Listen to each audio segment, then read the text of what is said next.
Okay, so we're going to look at graphs of functions, but before we go into detail, let's look at this particular word of functions. What does this mean? Well, a function is a mapping. So for instance, if I have x values in here, 1, 2, 3, and I have a mapping, which is a rule, 2 times whatever x is plus 3 is going to give me my y values. So let's work out some values from here. Okay, so 1 is going to map to what value? Well, we need to do 2 times 1 plus 3. That's 5. 2 is going to map to which value? 2 times 2 plus 3 is 7. And 3, let's see what value it maps to. These are my x values, don't forget. 2 times 3 plus another 3. Remember, I'm using this 3 for my x, so 2 times 3 is 6, plus another 3 is 9. Now, this is known as a mapping, but also in strict mathematical terms, this is known as also a function. And what we write is the function acting on x is equal to 2x plus 3. That's the strict mathematical way of thinking about it. An easy way to think about it is, okay, whatever my y value is, it's going to be 2 times x plus 3. Okay, but as I say, the strict mathematical way to refer to this is calling it a function where the function f acts on x, and you get your answer in this example as 2x plus 3. So there's different types of functions. Let's start off with some simpler ones. So different types of functions, I was saying, so let's start off with some simpler ones. We could have some function acting on x gives us x plus 1. Now, this is like saying I've got my value x in a box. I'm going to add 1 to it, and that's going to give me x plus 1. That's another way of thinking of a function in this sort of box terms. Now, this is known as a linear function. Why is that? Well, the x is to the power 1. And in maths, we write x to the power 1 just as an x. The linear bit comes in when you plot this graph, because if you're going to plot this graph, you're going to get it going through the number 1, which is this value here, and it's a straight line, linear line. That's why any function with x to the power 1 is known as a linear function. Let's have a look at a quadratic. Now, a quadratic function, okay, so remember the function acts on x, is something like x squared plus, let's say, 3x plus 2. Now, this is known as a quadratic function.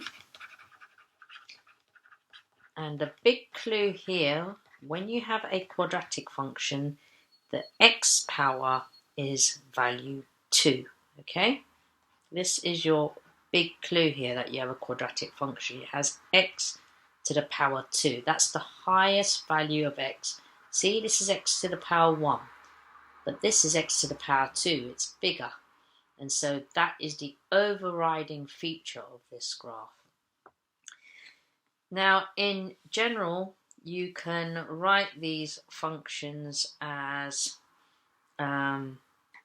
fx is ax squared, equals ax squared plus bx plus c. And you solve for x using either factorizing, so that's where you put it into 2 brackets, or the quadratic equation.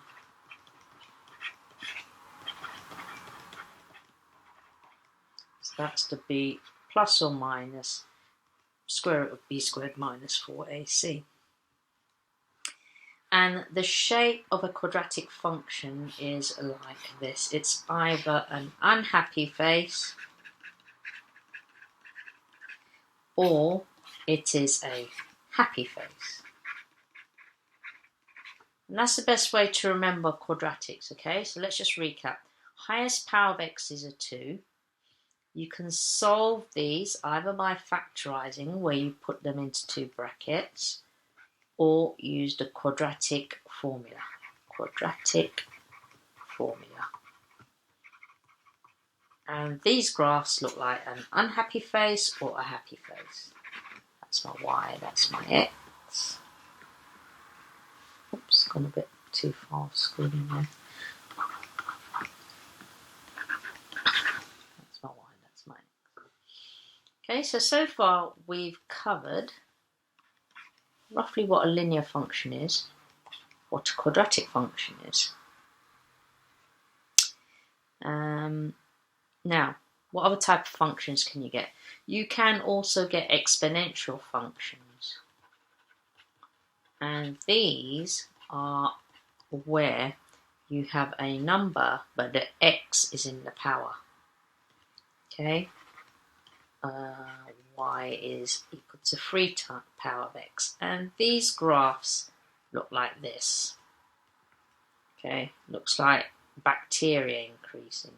But this is much more advanced, and I'm not sure if you're going to get these in your exams. These are usually done at A level. The other type of function you might get is something called a reciprocal. So let's just move this out. This is a reciprocal function. And here you have fx equals 1 over x. And this graph tends to look like this. Again, this is pretty advanced. You'd normally get this in A level or AO.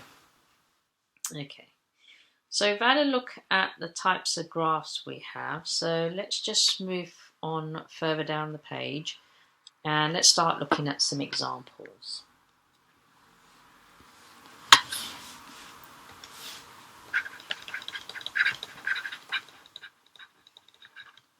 So I want you to choose which of these are linear, quadratic, exponential, or reciprocal.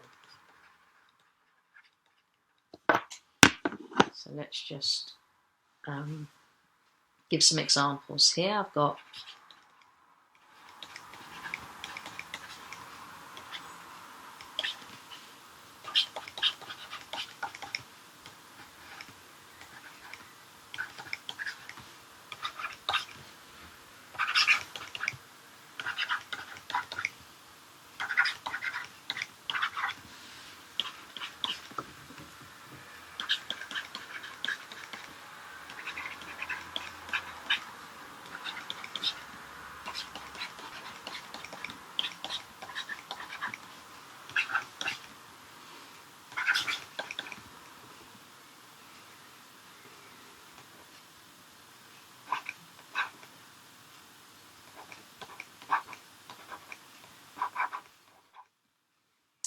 okay, so let's answer this question. Which of these are linear, quadratic, exponential, or reciprocal? Let's go through the answers.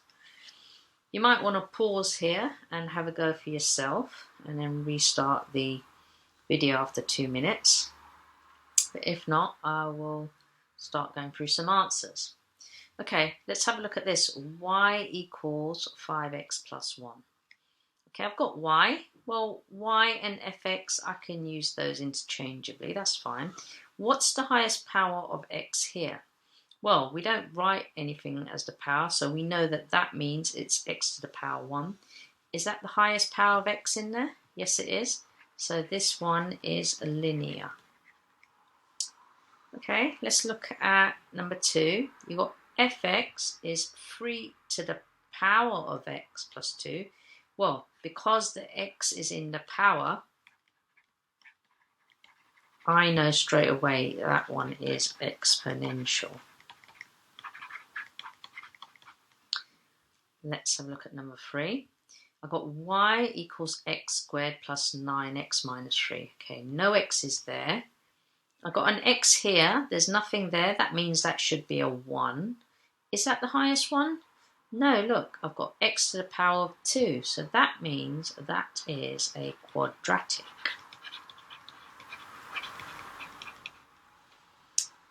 Let's have a look at number 4. We've got fx is 3x plus 4. Okay, what's the highest power of x? There's no x there. Okay, got an x here. That's power 1, so that must be linear. That means when I plot it, I get a straight line. Let's have a look at number 5. I've got fx is 1 over 2x. Well, the x is in the denominator, so that means it's reciprocal. And reciprocal means, reciprocal means 1 over x, or a number over x. It means x is in the denominator, basically. This one is a bit of a tricky one. I've got y equals x to the power of minus 1. When you've got x to the power of minus 1, that means it's 1 over x. And again, the answer here is reciprocal. Hopefully that's given you a bit of an idea how to identify whether you have a linear, an exponential, a quadratic, or a reciprocal. Let's now have a look at some actual plotting. So what we have here now are some exercises that we're going to do. So this above here is the notes on graphs, how to decide you've got a linear, a quadratic, or a reciprocal exponential. Let's look at some plotting first of all. So let's look at A. We have our x values on the top line, y values on the bottom line. So when you do plotting, you imagine that you go along the corridor first. So you go along the corridor, then you go up the stairs, right?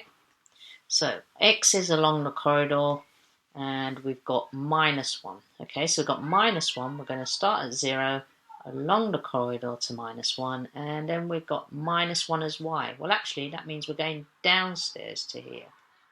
So I'm going to put a little x there. That's my first one. Then I've got 0, 1. Okay, so x is 0. That means I don't go anywhere. And the 1 tells me I go up by 1. So that's my second point. I've got a value missing here. I've got a value missing here. But look, I've got 3, 7. So let's have a look. X is 3. Okay, so we're going along. And then we're going up by 7. So I've got to go up to here. How do I work out these missing values? Well, this is the rule. Y is 2x plus 1. So for this one here, my x is 1. So 2 times 1 is 2. And then add 1, that gives me 3. And next, if x is 2, 2 times 2 is 4, plus 1, 5. So let's plot these 2 points here. So first of all, I've got 1, 3. So along the corridor 1, and then up to 3. And then the next one's 2, 5, along the corridor to 2, and then up to 5. And basically that is your straight line. So let's just try and can you see it's a straight line? I know it's a bit wiggly, but imagine it's a straight line, and that's why this is known as a linear function, right? The word line, linear, gives you the big clue. Let's do B. So this is the rule. Y is 3x minus 1. So let's fill in the gaps first. So I've got 3 times whatever x is minus 1. So let's have a look here. 3 times 0 is 0. Minus 1, that gives me minus 1. You can always put this in your calculator. Another one here, I've got x is 1, so 3 times 1 is 3, minus 1 is 2. And then here we've got 3. 3 times 3 is 9, minus 1, that gives you 8. So let's just plot this now. I've got minus 1, 4. Minus 1, so I'm going to go backwards. And then it's minus 4 there actually. That's a bit difficult to see, so I'm going down. Minus 1, minus 4. Next one's 0, minus 1. So 0, I stay here, and then minus 1 is there.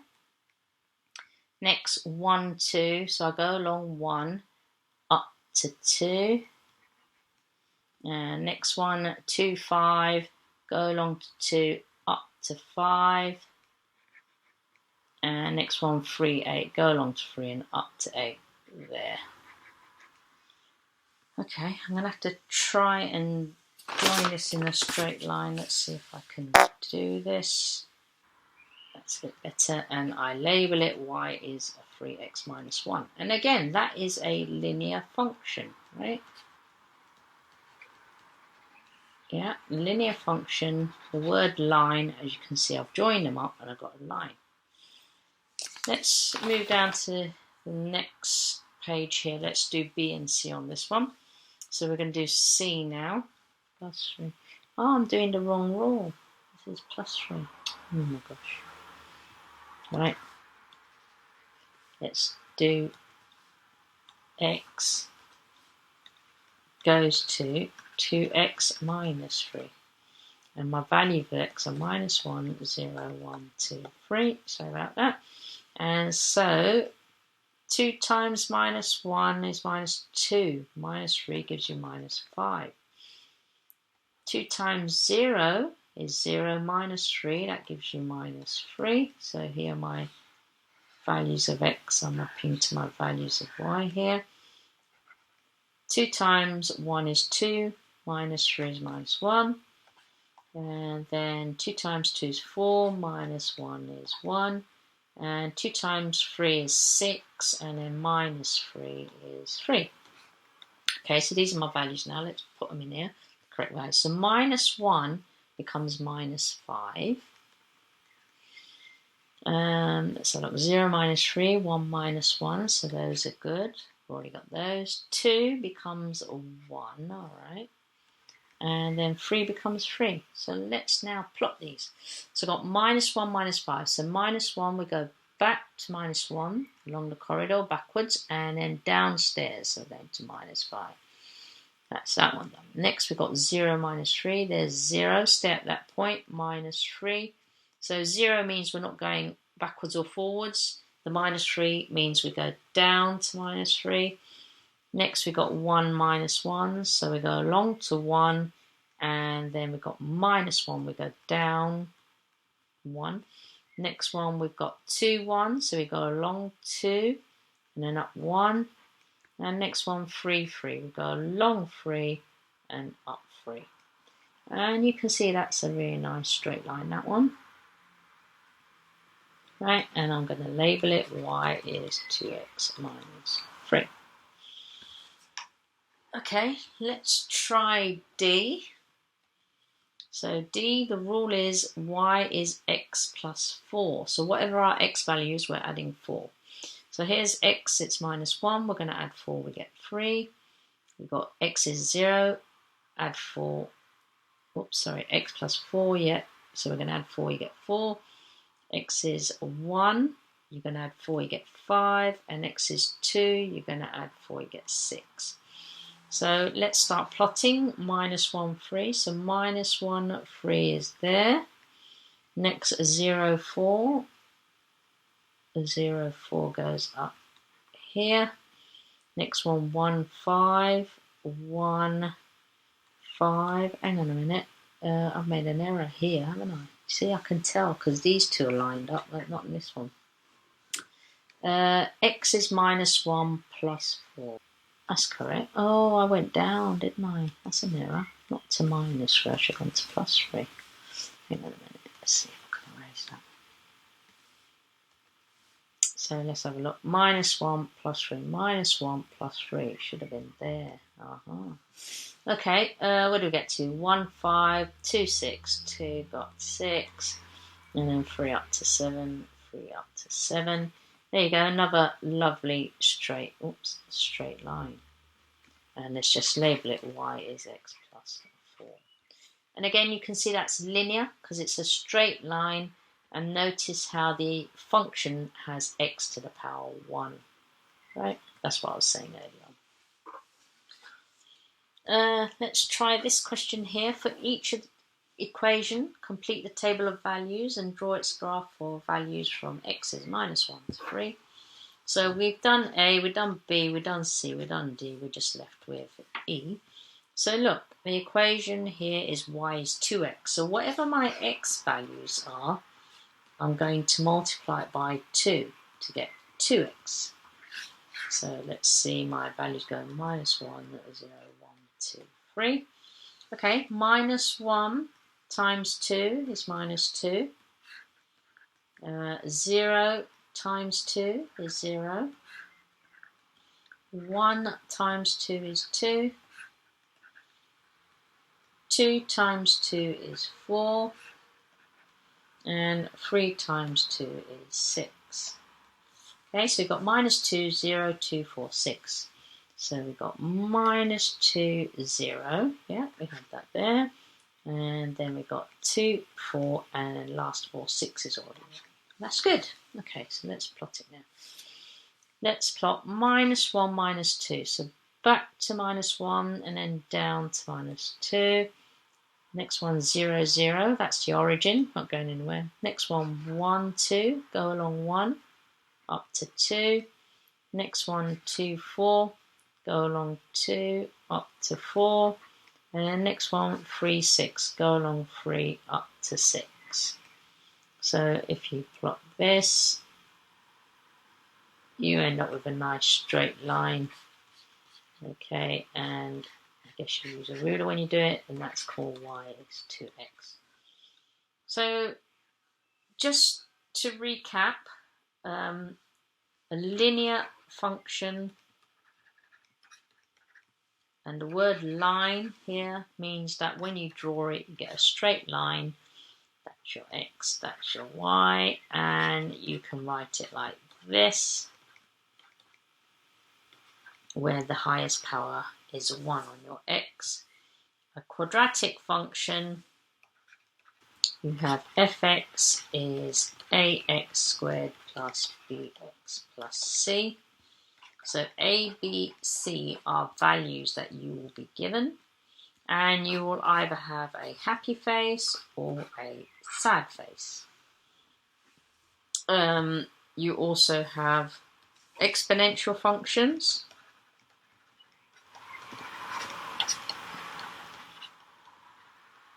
And these are fx equals 2 to the x. Remember, the x is in the power. Or you have fx is 8 to the x. Remember, the x is in the power.